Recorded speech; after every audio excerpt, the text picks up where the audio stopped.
Hey, good evening, everybody, and welcome to Pop Go the Writers. That's Paul.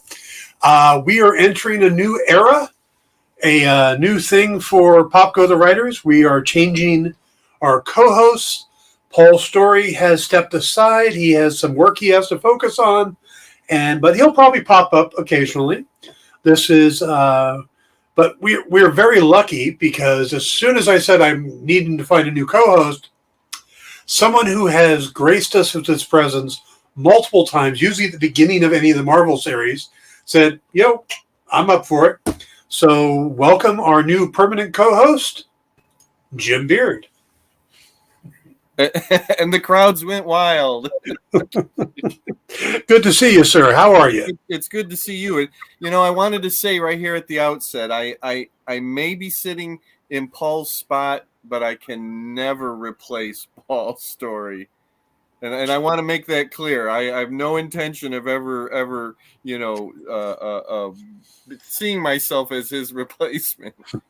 There's no replacing that man. Yeah, he is unique. Yeah, I miss him already. Yep. Like I said, he'll probably pop up from time to time when he has when he gets a bee in his bonnet. Well, that might be often, right? Yeah, true. Very true. But so we're going to kick off today. We're going to talk about, of course, Kenobi, which is the Obi-Wan Kenobi series. But there's a lot of news coming out of Star Wars Celebration. That's an understatement. Yeah. There's the Tales of the Jedi animated series that's coming.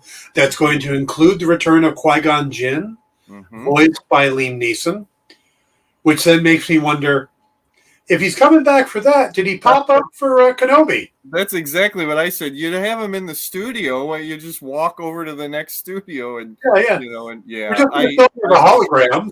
I suspect that's in the works, or pardon me, it's already done. But yeah, it's interesting. The Tales of the Jedi is going to be short stories, but it's going to focus on Ahsoka and Count Dooku, which is a really odd pairing to me, but I guess those were two of the characters that were really prevalent in the Clone Wars. But they're not actually literally teamed up on screen. No. I think they're going to kind of bounce back and forth. Right. Fill in the history for those. Like, I know that the episode they showed at Celebration was the birth of Ahsoka Tano, and we get to meet her mom and stuff like that.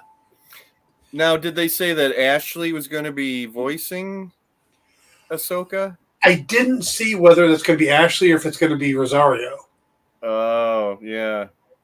I already dipped my toe into reading about the controversy that's among some Star Wars fans. Who's surprised that there's controversy among Star Wars fans? Yeah. About this whole thing about Ashley versus Rosario.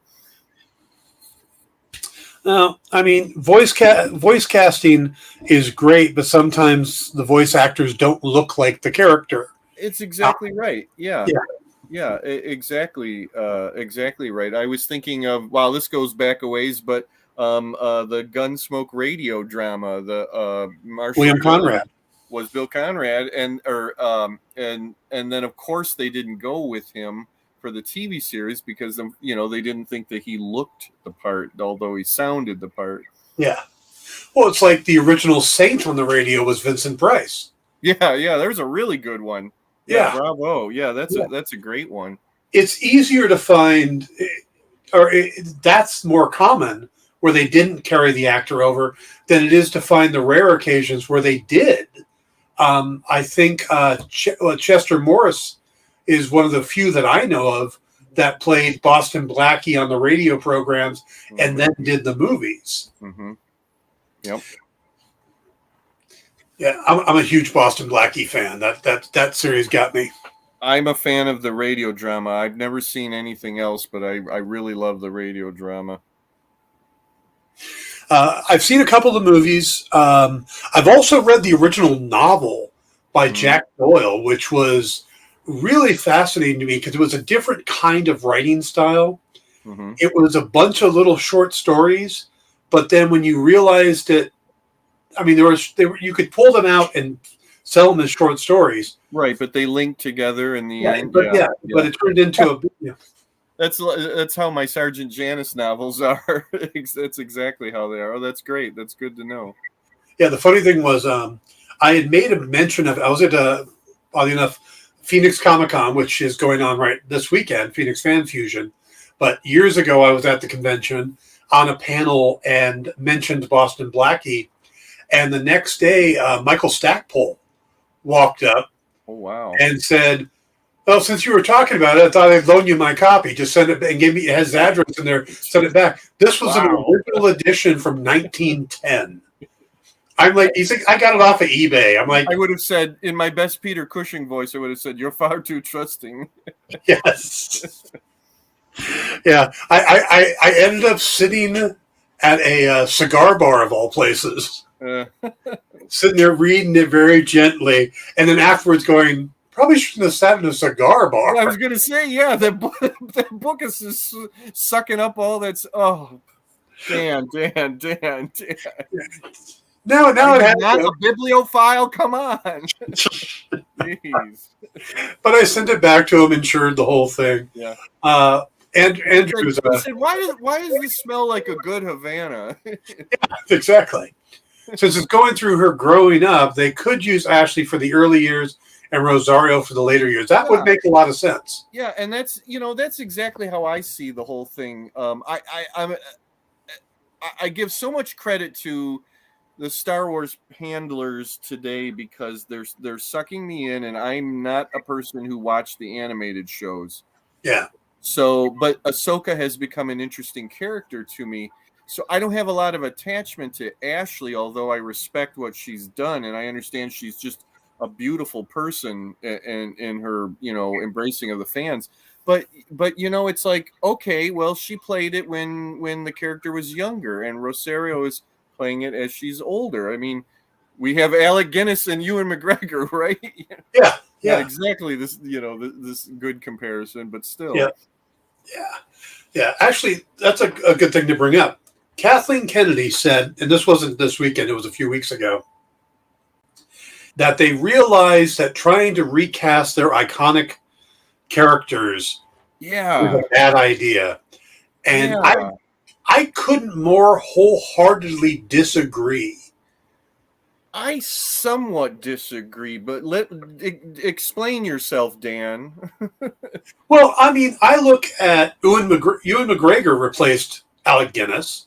Yeah. And I look at the cast from Solo. The cast wasn't the problem in Solo. Yeah.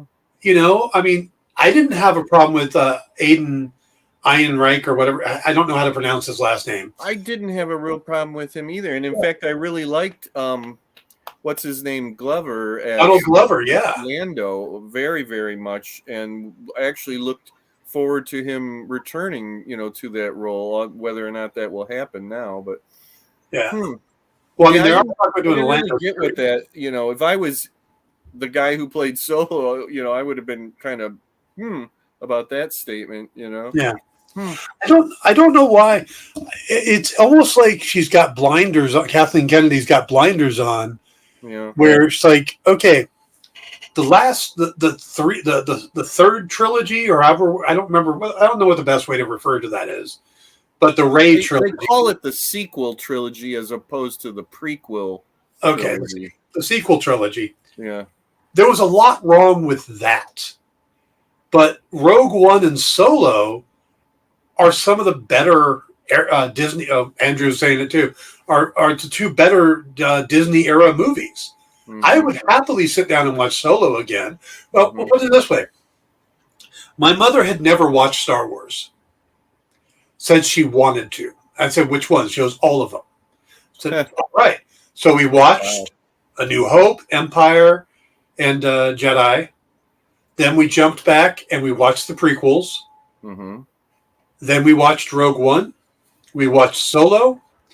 Went into The Mandalorian and pretended the other three didn't exist. Oh, I am a fan of those three movies. I'm not a, I'm not their biggest advocate, but I am a fan of those movies. So you don't think she'll ever watch those? She might. I mean, if I put them on, she'd happily watch them. Sure. It's my problem with those movies is the first thing they decided to do was take away the happy ending we got in Return of the Jedi. That's a valid point. You know, but you have to have conflict to have drama, right? You could have had plenty of conflict and not brought. They didn't need to bring those characters back. Yeah. And jack them up the way they did. Han and Leia aren't together anymore. Han doesn't even have the Millennium Falcon. Luke's living alone on a planet because he's failed. It's like, do we need everything they've gone so bad? Yeah. You know? Yeah. I look at it this way. I think, especially with Luke's story, I think it was a valid direction. It was a valid story. It may not have been the one that I necessarily would have chosen, but I still believe it is a completely valid, line or storyline to take with him, where I've seen people say that they didn't even feel that was valid at all, but I can't agree with. I don't think I'm not going to disagree with you. I think it is a valid story. Good. This is my first episode. You can't disagree with me that much. Yeah, I mean, if they wanted to go that direction with Luke, fine. Yeah. But they kind of went negative with all the characters. None of them had a happy life after. Right. And then the way they killed off Han, and I know that a lot of that was Harrison Ford going, just freaking kill me, okay? But it was just such a bad death. Mm. And it was an unnecessary. And then for him to pop up as a Force ghost? No, he's not. He's no. What is he? Completely in Ben's memories. That's just Ben's memories. That's Ben's memories of his dad telling him things now? Yeah. We need to set aside an entire episode just to talk about those movies. We will make that happen because there will be dead weeks where we. Because I could dig into it, but I think we're supposed to talk about Obi-Wan. Yeah, we're going to get into that in just a second. But the other things that came out of it, Bad Batch, the trailer for Bad Batch season 2, was there, and we see Palpatine in the trailer. Yep. I wasn't a huge fan of Bad Batch, but I enjoyed it well enough that I'm looking, I'll hop in and watch season 2. Mm-hmm. The Andor trailer. Yeah, wow. Really like anything that like what I was expecting. Nothing. Yeah. I mean, I really liked it, but it just wasn't, it almost wasn't Star Wars for a while, and then it finally kicks in and you get it, but I'm really looking forward to that, and especially now that they say that a good portion of time will be devoted to the story of Mon Mothma. Yeah, and I really like the lady that plays her a lot. You mean a younger actress to replace the original? There you go. There's that other example. Yeah. Yeah. I don't know what they're talking about. Yeah, I think Kathleen Kennedy's just trying to stay afloat because she gets a lot of negativity, and I don't think it's deserved. No, I don't think so either. Yeah, I think that they're missing the same thing like DC's missing is a single visionary mind to guide them. I think they're starting to get that with Favreau and Filoni. Yeah, very much so. Yeah, I mean, if they just kind of and they are definitely seeming to be taking on their era, Mm-hmm. But whether they're going to do the whole thing, I think they should. But well, have it be a well, again, I use that word handler. One or two people who oversee all of Star Wars and direct the greater picture, the greater story or the tone, whatever you want to call it. That's they need it. Well, it's been said many times they need a Kevin Feige, at the helm. That's exactly what they need. Basically, any cohesive universe needs a Kevin Feige. Mm-hmm. And that's not saying Kevin Feige is the end-all and be-all, because a lot of the stuff Marvel did. You and I both have read the story of Marvel, which is a great book, by the way. Yep. A lot of it was them just flying by the seat of their pants and kind of afterwards going, "Oh wait, that'll work. Let's make that happen. Let's connect these dots." Yeah, right. And, true. and very, very, very true. Which is also it worked out great for them. Yeah, unlike DC. Exactly. Yeah, that's also my writing style. Oh, I happily did that. Oh, cool. We'll make that work. It's kind of mine too. Oops. Yeah, happy accidents, as Bob Ross would say. Yes, very much so. So the other interesting story coming out is a new series called The Skeleton Crew. Yep, I hope you were going to get to that. That sounds fun. About children getting themselves lost in the galaxy. You notice that they always use the word galaxy and never the word universe? Well, I think it's just because galaxy, that word has such a strong connection to Star Wars. They've used it, since a long time ago in a galaxy far, far away. I think that's literally just sort of a branding, through line sort of thing. I see what you're saying. But Jude Law and a bunch of kids, but they're saying it's definitely not a kid's. It's not geared toward kids. It's John Watts from the Spider-Man movies with Favreau and Filoni, which that tells me that it's in that same time frame as Mando and Ahsoka and stuff. Those series. I mean, didn't they literally say that, or am I wrong about that? If they said it, I missed it. Okay, I thought for sure that they said that it was in that same time period. And I wonder if, in a way, this is kind of the replacement for the Rangers of the New Republic. I was just thinking about that series the other day when all this news is coming out from the celebration, and I started thinking about that again. And in a way, I was thinking like, oh, what a shame, but we're getting so many things now that maybe it just doesn't matter anymore. And they could very well be taking parts of that and kind of fitting them elsewhere. Yeah. It very well could be what that sort of mutated into. All right. Was there any other big news out of there that I missed? Let's see. We got the Andor trailer. Oh, just the Vanity Fair article talked a little bit about feature films. And and that's another thing that it's like, as much as I love everything that's going on with the TV shows and all of that, I look forward to them, putting out another feature film. Kennedy said if anything would be coming up, it would be the I can never say his name. Taika Waititi. Yeah.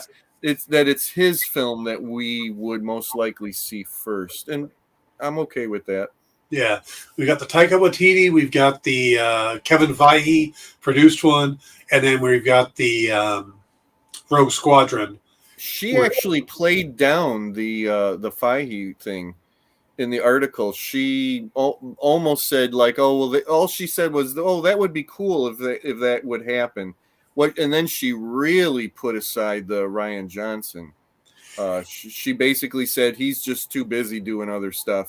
Yeah, so I think that was just sort of a little, pipe dream or something that they were, having meetings over, and nothing really came of that. Well, with the Feige one, I believe he has a writer on it. He tapped was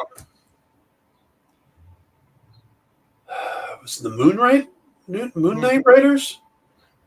He's tapped one of the writers from one of the series. I don't remember if it's a Hawkeye writer, if it's a Moon Knight writers. Okay. Well, she, in my opinion, she really kind of not necessarily dismissed it altogether like Rian Johnson, but just really kind of downplayed it altogether. And I was surprised that there was even any mention of the Patty Jenkins Rogue Squadron thing, because I was like, that seemed to have just disappeared off the radar altogether. Yeah.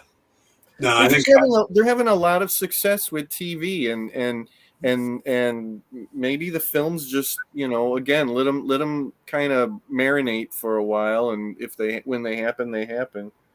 Yeah, I mean, my excitement for Star Wars was pretty much dead until I heard the flute of the Mandalorian. Mm-hmm. And now that's my Mhm. ringtone. And Wow. basically, the Mandalorian is what rekindled my love of Star Wars, Yeah. and I'm really enjoying this resurgence. And but I look at some of the stuff. It's like the Poe and those characters don't excite me. Mm-hmm. If they were to do something with them, like a Poe series Mm-hmm. or Finn or something, or even Ray, I mean, just any of those characters, if they would do something to explore those characters more. But I never really felt like they did much with the characters in the series, in the movie. I was surprised that that nothing has happened with them. I mean, they have not continued them in comic books, in novels, nothing at all. And I thought those would be safe, or they could at least sort of test the waters that if people were interested in more adventures. But literally nothing. They've really going to let those things sleep, I guess. I believe there was a Poe Dameron miniseries. There was, but that doesn't take place after. It doesn't take place after the series. Doesn't take place after Rise of Skywalker. It's actually, well, I love. It's funny. It's been a while. I love that series, and now I can't remember. I think it's actually between Last Jedi and Rise of Skywalker, if I remember correctly. Yeah. See, what's funny is I never really got a feel for Oscar Isaac in those movies, Oh, and that was really my first experience. Experience with him, exposure to him. Yeah, same here. Yeah, but having watched him now in Moon Knight and Dune, it's like, yeah, I would take more Poe. Let's see what he could do with the character. Yeah. Give him some story, Yeah, absolutely. I don't think it would be. I don't know. I don't know if it would be likely. I mean, I think he's got to be careful with how much stuff he does for Disney now that he's done, Moon Knight. That he doesn't want to get labeled as just a Disney guy. Yeah. I like checks that say Disney on them, so I would do it. But that's him. Andrew points out that that Babu Frick, Babu Frick, yeah. Is the first sequel trilogy character to appear in a TV show. And I don't know if it's actually Babu Frick. One of the trailers they showed this weekend had that race in it. Now I don't know. I must have missed that because I love Babu Frick. I'll have to.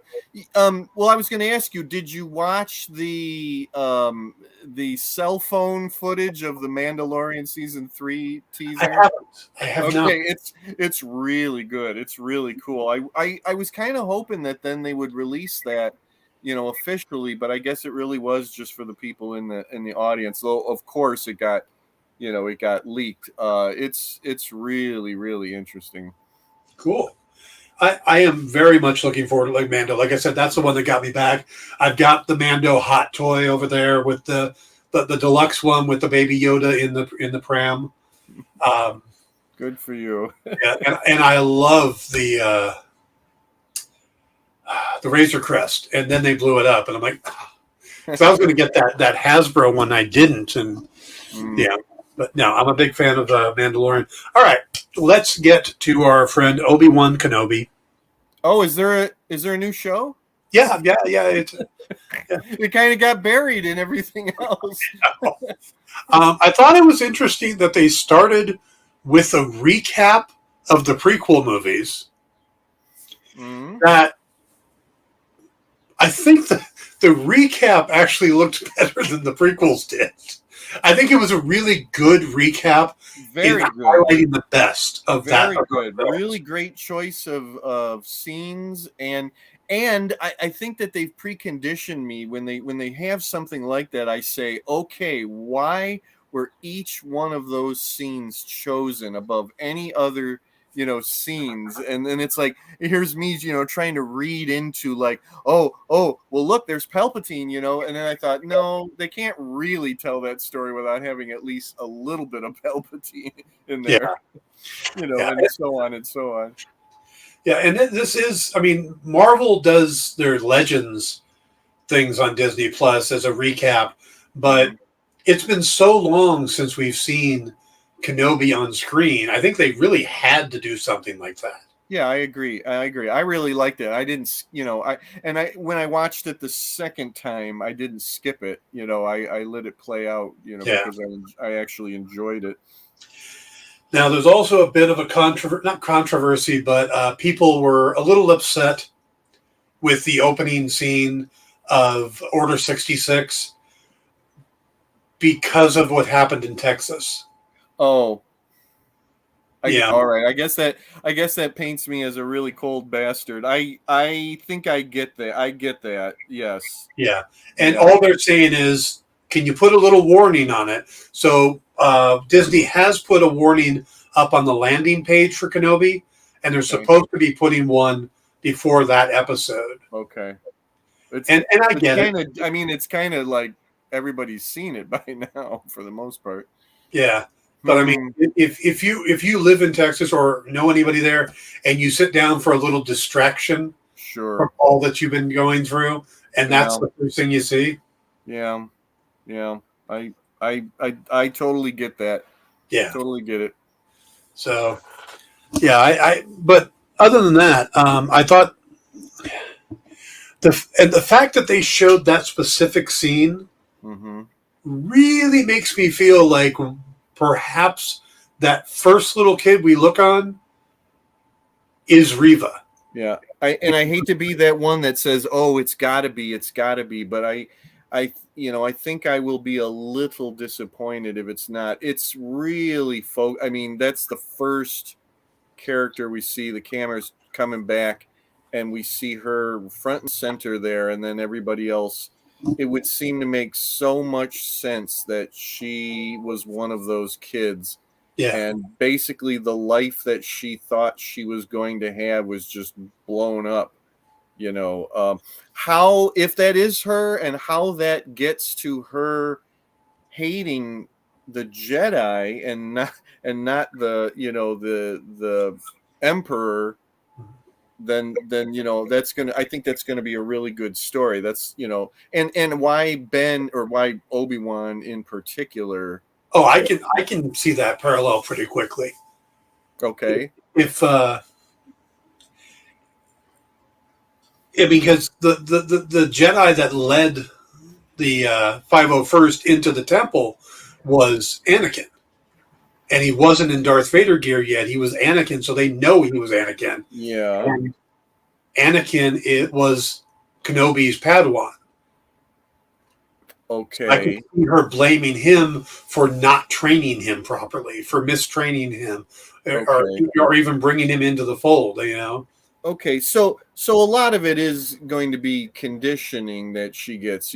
Palpatine comes up with the story that the Jedi betrayed everybody, turned on everybody, and they're the ones at fault. Well, that's very interesting. Yeah, that line to get to, Kenobi. Do you think it fits with what?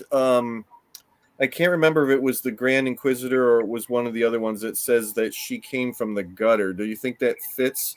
Because I kind of pictured that she escapes from the temple and then she has to go to the underground and lay Exactly. low and then work her way, back up. She couldn't reveal herself as Yeah. a Jedi until she saw that the Inquisitors were were in town and taking recruits.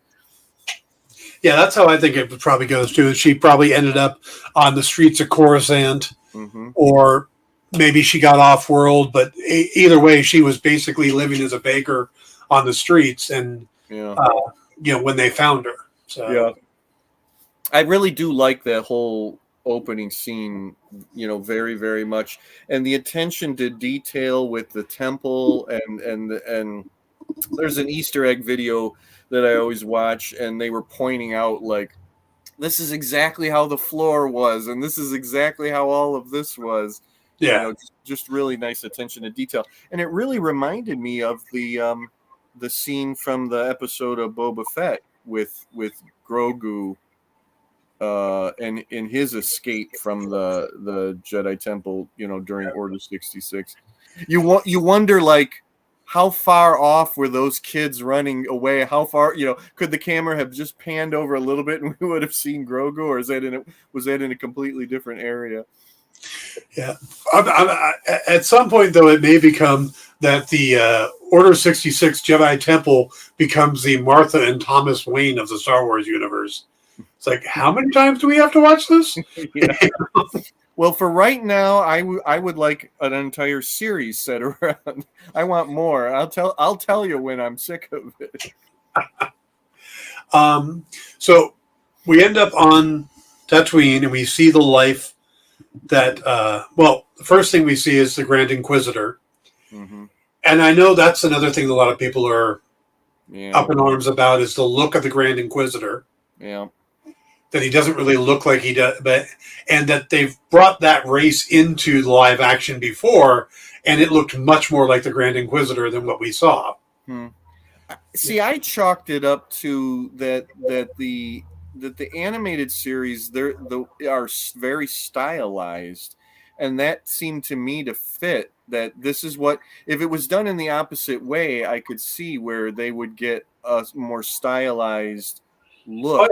In the animation. It's drawn, in the computer, obviously, but again, I'm not the Clone Wars guy or Rebels guy, so I'm not really sure where to fall on that. I think there's way more questions about what happens to him. It's a little bit ahead there, but if that's even the same guy that's in Rebels. They believe it's the same guy. He's got the same markings and everything else. Mm-hmm. But yeah, the what happens in episode 2. Yeah, we'll get to that. Okay. Yeah. Lots to unpack there. So the Inquisitors show up and they're hunting Jedi, and of course, there's a Jedi hiding in the cantina or in the bar there. And it was interesting to see the different approaches each of the Inquisitors had. Mm-hmm. The Grand Inquisitors seemed to really like talking and lecturing. Mm-hmm. Telling people, oh, you do this and you do that, and this is why they fail, and the brother, I think it was the fifth brother, seventh brother. I mean, fifth, if I'm not mistaken. Yeah. He seems much more. Look, give me information and go about your day. If you give me the information that's going to help, he seemed really nice. Yeah. I'd like him. I think I'd like to have a drink with him, a beer sometime. He's nice. Yeah. I mean, Mr. We give rewards for information. Yeah. Let's see. I should put up. Yeah. I wondered when you were going to do that. We should just add Andrew to the show at this point. So we get that scene and the Jedi runs, but we get a good idea of Reva. And I don't remember which sister she is. She's the third sister? Third. Yeah, I believe she's third, right. Yeah. And we see that anger she has towards everything. Mm-hmm. But she specifically hates Kenobi, and that's going to be interesting. Yeah, I agree with Andrew. He says that opening scene was very Christoph Waltz from Inglourious Bastards. Yes, yeah, I that was pointed out in a video that I watched too. They even put that actual scene that from Bastards there to show that. And then is he talkie in Rebels? Yes. Okay. From what I've seen, I haven't seen a lot of it, okay. But what I've seen, yeah, he's very talkative and very condescending. Now, could they have gotten the guy that did the voice to actually play him in live action, or would that not have worked? I don't know. I'll look that up after the show. We can bring that up next week if he comes back. Yeah, but of course, there's we get to Ben, and we see just what a miserable life he's gotten now, mm-hmm. and he's become kind of a miserable person. Mm-hmm. He has to avoid helping anybody, and you see that he's had to totally turn his back on the Jedi ways. Mm-hmm. which I did a show during the week about Ben's growing, Obi-Wan growing up, and specifically, he was a very rebellious student, and they put him with Qui-Gon Jinn specifically. Yoda did, because Qui-Gon was an unorthodox Jedi, Right. and Yoda figured, well, that would make his rebellious nature would make Obi-Wan want to be the perfect Jedi, perfectly sticking to the code to go opposite of his teacher. Mm-hmm. So for him, the code was everything, and there's so to put down his lightsaber, bury his lightsaber in the desert, and not fight anymore, Mm-hmm. not help people, just goes against his entire life, and you see just how miserable he is. It was portrayed very well, and not to get too maudlin, but I felt a connection there. 3 years ago, my wife passed away, and I know that sensation of having an absolute life-changing event, and your life just completely changes, and then you're stuck with what you have left after that. So, I really felt that sense of his, despair, and his sort of almost being like a zombie, just kind of, you're just there. The scene when he's riding on that train thing, is literally, that's it. Like, just sitting there and like, this is all that I have. I have nothing else left. I'm just doing this thing. I'm going moment to moment. That was really something. One of the things that I thought about during that opening montage from the prequels is that they specifically had the scene with Yoda saying, I will connect you with Qui-Gon, or I will teach you how to, connect with Qui-Gon. And at first I thought to myself, wow, it's been 10 years since that. And it seemed like he had not gotten in contact with Qui-Gon. And it made me wonder if Yoda would have been disappointed to have supposedly taught Ben that, and then nothing came of it. But then I realized he, like Luke does later, shuts himself off from the Force. Yeah. So how could he, do that? I didn't know if that was, like, why didn't Yoda think about that? Like, if Ben's going to go into hiding, he really needs to stop using the Force. And it's like, did he think of that? When he starts telling him, hey, you can get in touch with Qui-Gon. Now, did you get a sense that he has maybe already been in contact with Qui-Gon? But no, I don't think he has. Okay. I don't think he has, and I think that will be the build-up. Yeah, I think definitely. Him being back to being a Jedi. Yeah, definitely. When he's able to commune with Qui-Gon, and I think that's when we'll get the Liam Neeson cameo. And I think it's gonna be, very much like the scene in Last Jedi when Yoda appears. It was at a point where Luke needed to be told a truth.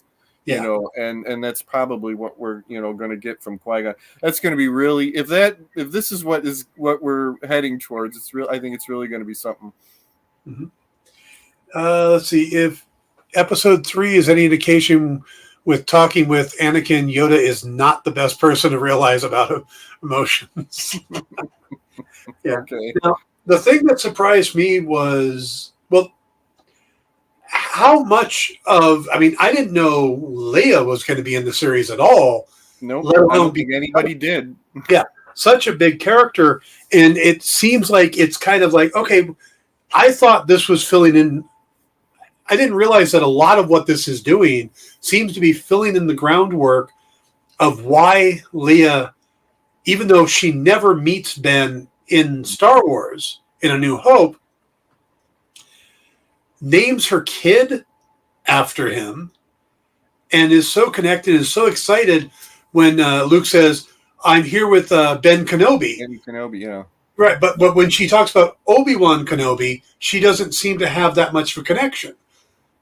So I think that's kind of the area they're giving us, and No idea. Had no idea. There was no talk about that at all. Let's just take a moment here and reflect upon Lucasfilm's security people.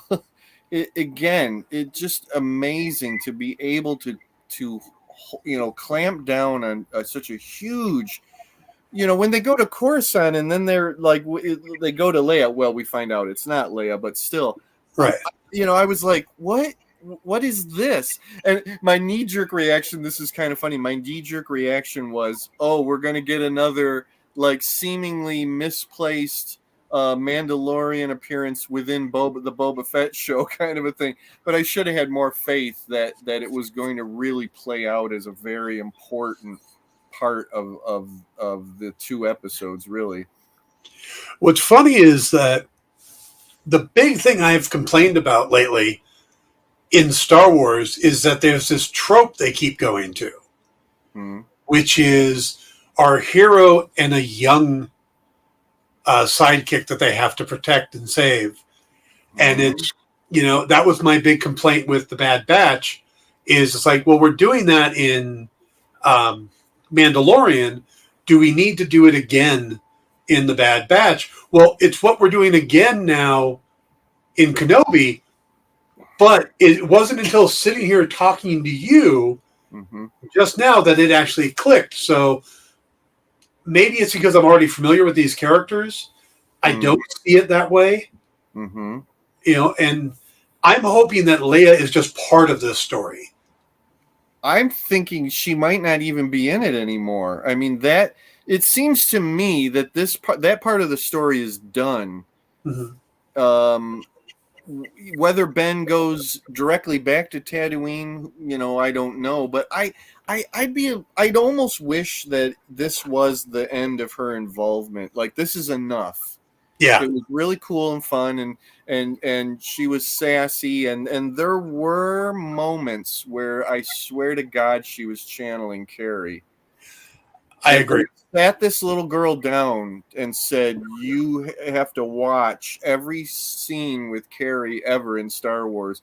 And it wasn't immediate, but there was at one point, and I'm trying to remember what point it was, where I just sat there and I went, "Oh my God, I can see Carrie in here." It made me wonder what Billy, thought, like how much Billy was involved, if at all, or what she thought of that, if she saw her mother, in this little girl. It was really, really fun. It rang true, that this was the early years, of the character. And as much as I generally dislike children in shows, I was okay by the end, of this. She didn't do anything like really abnormally, spectacular that you'd go, oh, right, of course she's, or like she didn't save the day or anything like that. Yeah. But, she was an important catalyst to get Obi-Wan to use the Force again. Now, do you think that she's tapping into the Force a little bit with her ability to read people and kind of call them out pretty quickly? I think so. And that was one of the things that I was afraid of as it started to move along. It's like, okay, we don't really need any overt hints that she's using the Force. That's just too smirky. Yeah. And it was after that, kind of long after that I started to think like, okay, yeah, that's what's going on. That's what's going on there. And, the Force is always going to be subtle for the most part with Leia. other than her flying through space. We won't get into that right now. But yeah, I feel like that's probably what we're supposed to think at that moment. Yeah. Now, there were we didn't say anything about. And like, okay, we're on Obi-Wan, and I said they're not gonna do Jimmy Smits. They're not ever. And then suddenly, there he is. Yeah, and there was a word about him being in the series again. Oh. It was so cool. Yeah. Wait, how do they bring people to the studio without anybody seeing them? Do they put a bag over their head or something? Like. I want to know. I want a whole special just on Lucasfilm security people, like the handlers that bring these people into the studio in secret and have them, if some enterprising person needs to like keep tabs on everybody who has ever been in Star Wars and start to notice when they're leaving their home and going somewhere for a couple days, they could probably figure these things out. All right, Dave, your job is to follow. Yeah, you got to follow Dennis Lawson all the time. Okay, you're assigned to. Right.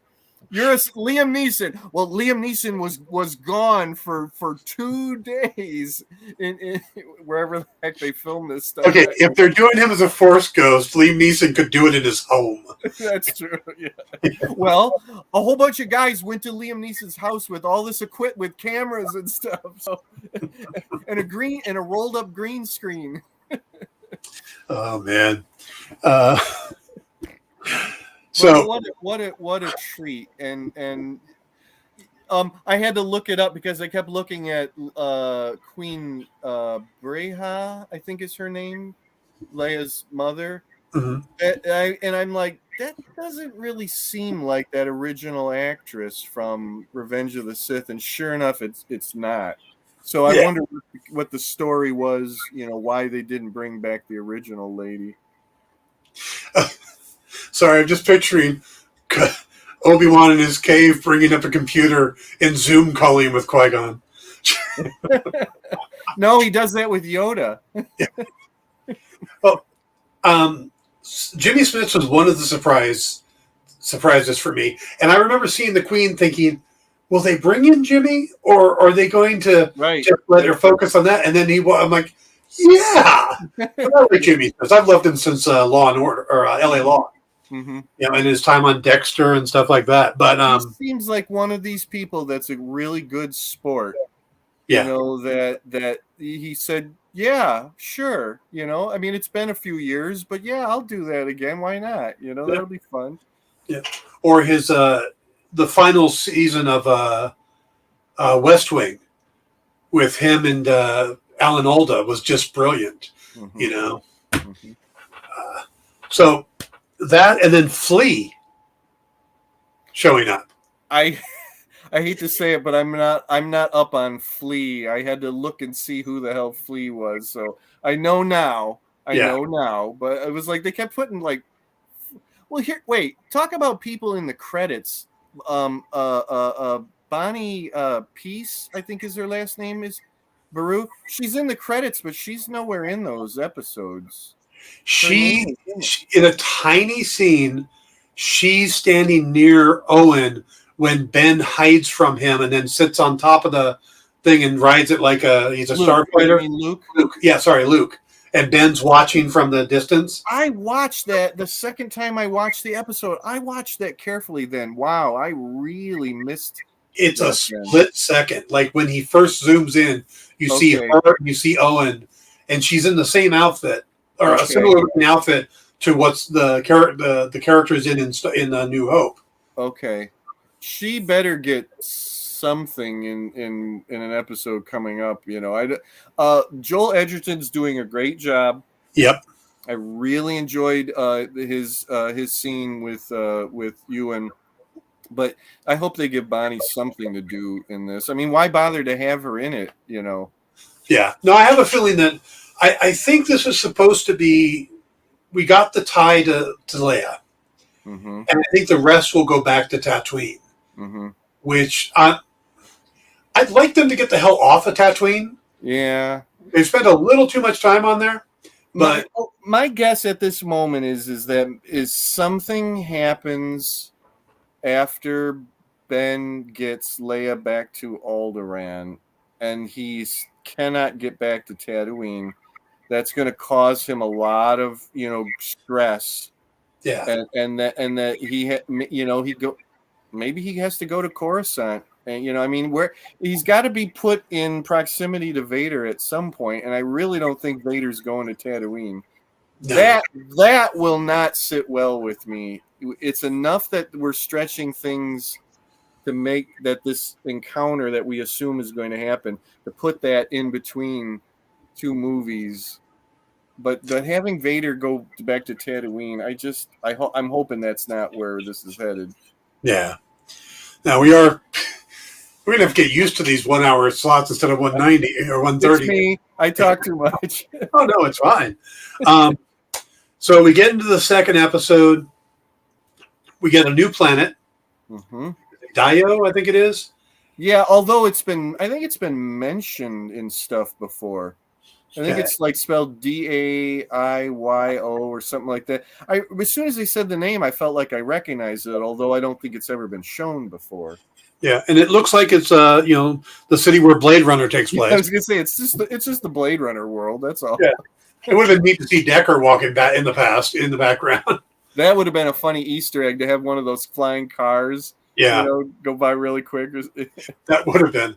Loved the cameo by Tamura Morrison. There's another guy that's a good sport. Yeah, good sport. Yeah, and from what I understand, he wasn't even on set. They filmed him kind of just the head and kind of put him on the body to make it work. Is that right? And it really worked. Right? Yeah. At home, he zoomed it in. He's hanging out with Liam Neeson, oddly enough.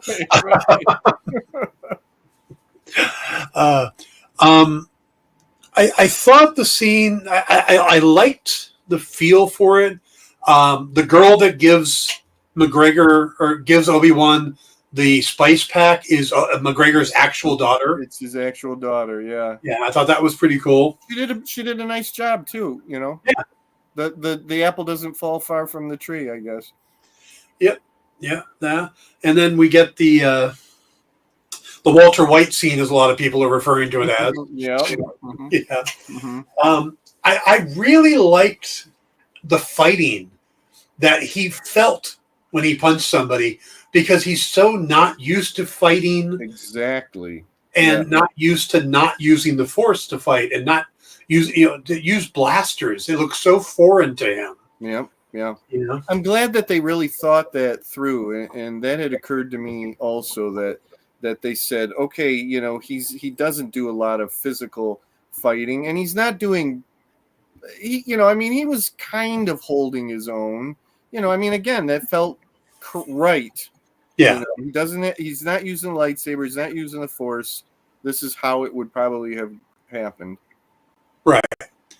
Yeah, and I liked seeing the different bounty hunters pop up, the different types of bounty hunters, stuff like that. That wasn't Forlom. It was not a different one, but he looked like Forlom. Well, I assume it's the same type of droid. Yeah. One of these days, one of these shows is going to have Boss. I'm with you. I'm with you. Yeah. I like why they have held off using Boss. I don't get it, know. But then again, they haven't used Dengar either, for that matter. So see, Dengar I can also understand, but Bosk has got such a great. To me, the Trandoshans are kind of the Klingons of Star Wars.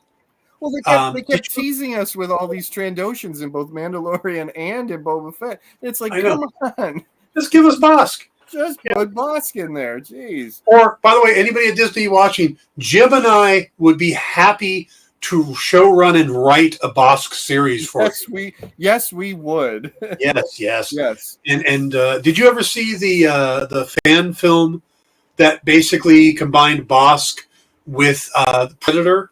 No. Oh, it is. There's a high concept. There's a Hollywood pitch. Yeah. I will track it down. Okay. And send it to you because I really enjoyed it. So, but it is pretty much, it's pretty much Predator, but done with Bosk as the creature. In my fan dreams, they're just really holding off. They're building up anticipation, and then they're going to drop a Bosk series. So, I feel it's inevitable. It's like Thanos. It's inevitable. Yeah, he definitely should have popped up in Boba Fett. Yeah, you think? Book of Boba Fett, yeah. Oh, man.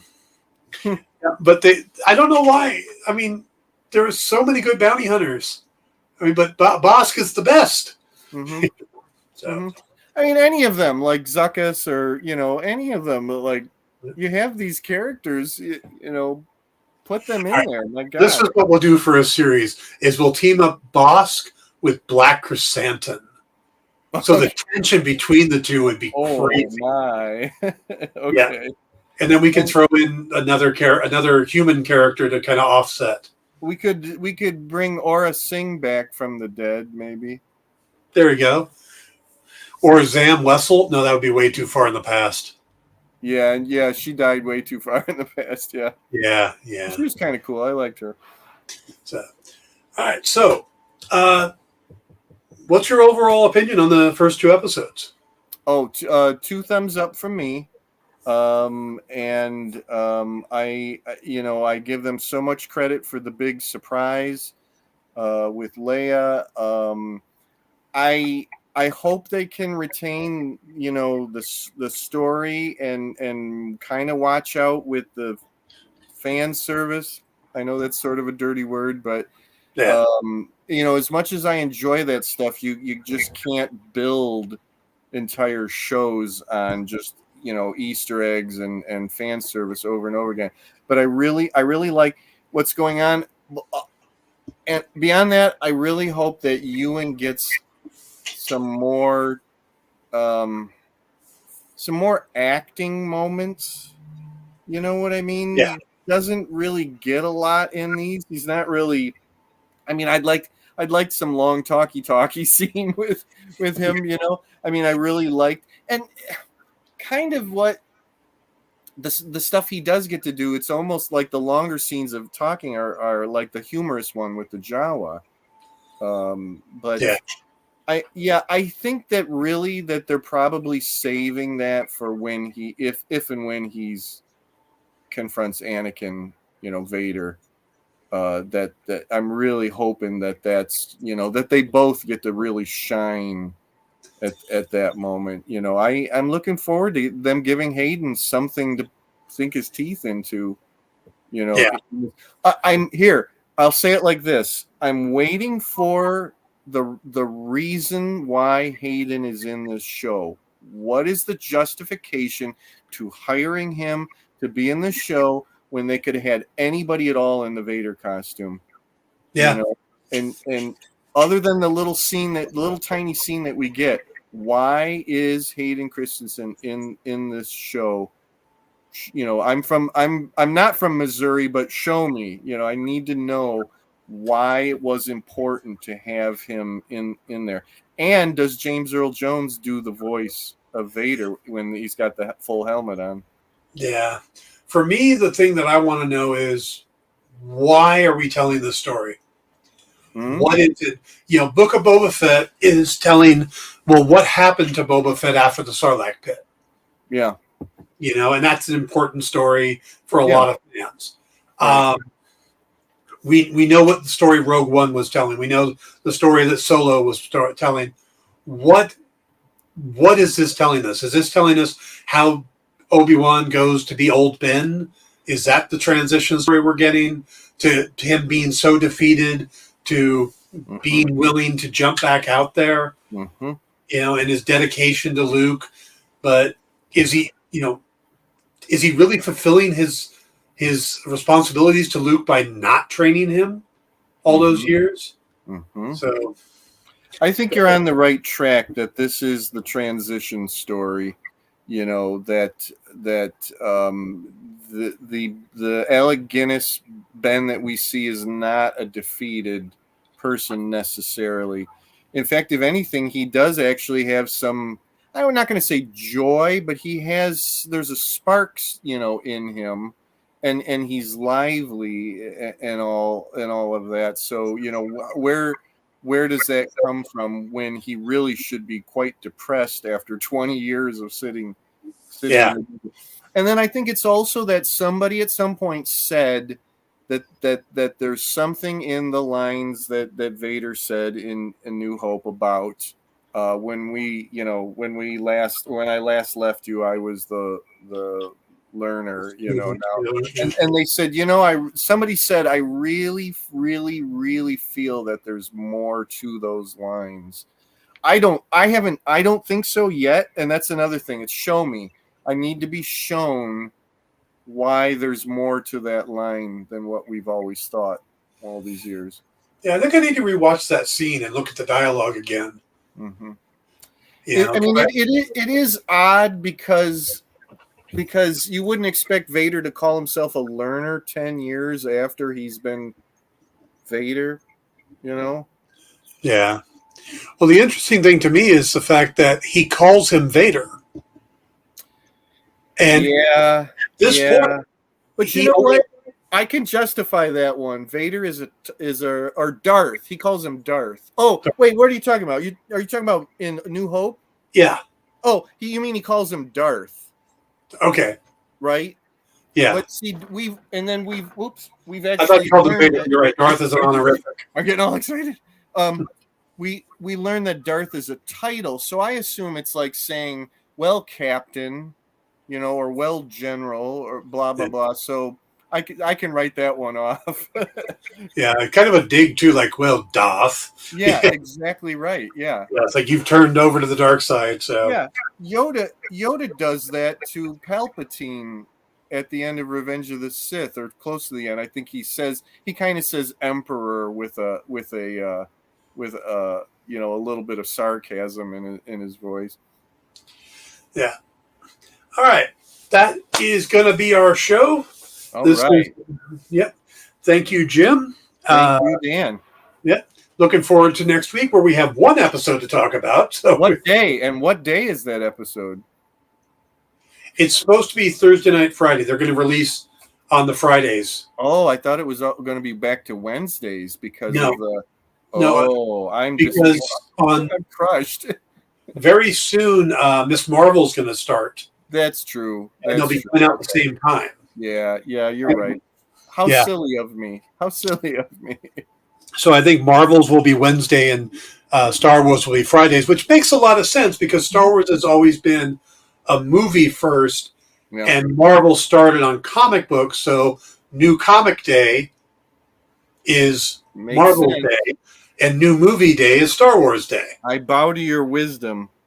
You are absolutely right. Now, if Disney could get one more franchise, that they could have a Monday, Wednesday, Friday thing, that would be awesome. I don't know. Well, they do own Predator and Aliens. They could probably do something there. Yeah, or an Indiana Jones TV show. That would be very cool. Mm-hmm. That would be. Yeah. They could call it Young Indiana Jones. They should hire me. Yeah. But they don't like hiring young actors to play older characters. Right. Yep. That's off. Which is why, like, ancient Harrison Ford is still playing Indiana Jones.